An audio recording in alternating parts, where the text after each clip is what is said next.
dem Feind gelungen, die Front in breiter Formation zu durchbrechen. Im Süden hat der Gegner Zossen genommen und stößt auf Stahnsdorf vor. Der Feind operiert jetzt am nördlichen Stadtrand zwischen Frohnau und Pankow. Und im Osten ist der Feind bis zur Linie Lichtenberg-Marsdorf-Karlshorst gelangt. Mit dem Angriff Steiners wird das alles in Ordnung kommen. Mein Führer, Steiner konnte nicht genügend Kräfte für einen Angriff massieren. Der Angriff Steiner ist nicht erfolgt.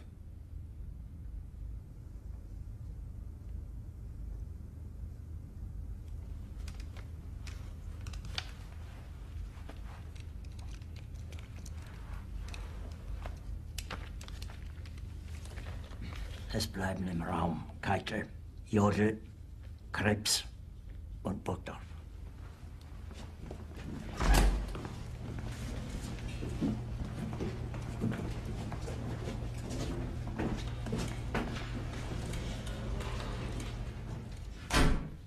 Das war ein Befehl! Der Angriff Steiners war ein Befehl! Wer sind Sie, dass Sie es wagen, sich meinen Befehl zu widersetzen? So weit ist das also gekommen. Das Militär hat mich belogen! Jeder hat mich belogen, sogar die SS! Die gesamte Generalität ist nichts weiter als ein Haufen niederträchtiger, treuloser Feiglinge! Mein Führer, ich kann nicht zulassen, dass die Soldaten, die für Sie verbringen... Nicht als Feiglinge! Verreiter, Versager! Mein Führer, was Sie da sagen, ist ungeheuerlich! Die Generalität ist das Geschmeiß des deutschen Volkes! Sie ist ohne Ehre! Sie nennen sich Generale, weil Sie Jahre auf Militärakademien zugebracht haben, nur um zu lernen, wie man Messer und Gabel hält! Jahrelang hat das Militär meine Aktionen nur behindert. Es hat mir jeden nur ersichtlichen Widerstand in den Weg gelegt. Ich hätte gut daran getan, von Jahren alle höheren Offiziere liquidieren zu lassen, wie Stalin.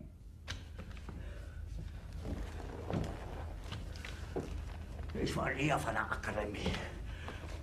Und doch habe ich allein auf mich gestellt, ganz Europa erobert.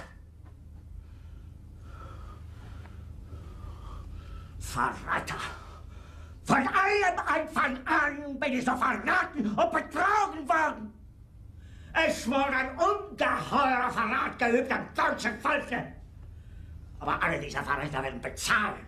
Mit ihrem eigenen Blut werden sie bezahlen. Sie werden das saufen in ihrem eigenen Blut. Bitte gerne. Jetzt beruhig dich doch.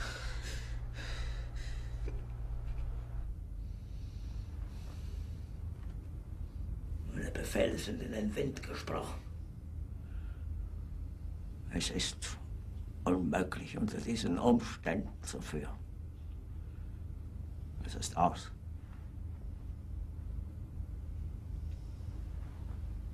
Der Krieg ist verloren.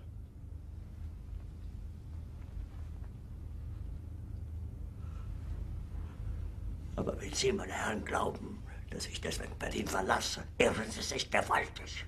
Eher jage ich mir eine Kugel durch den Kopf.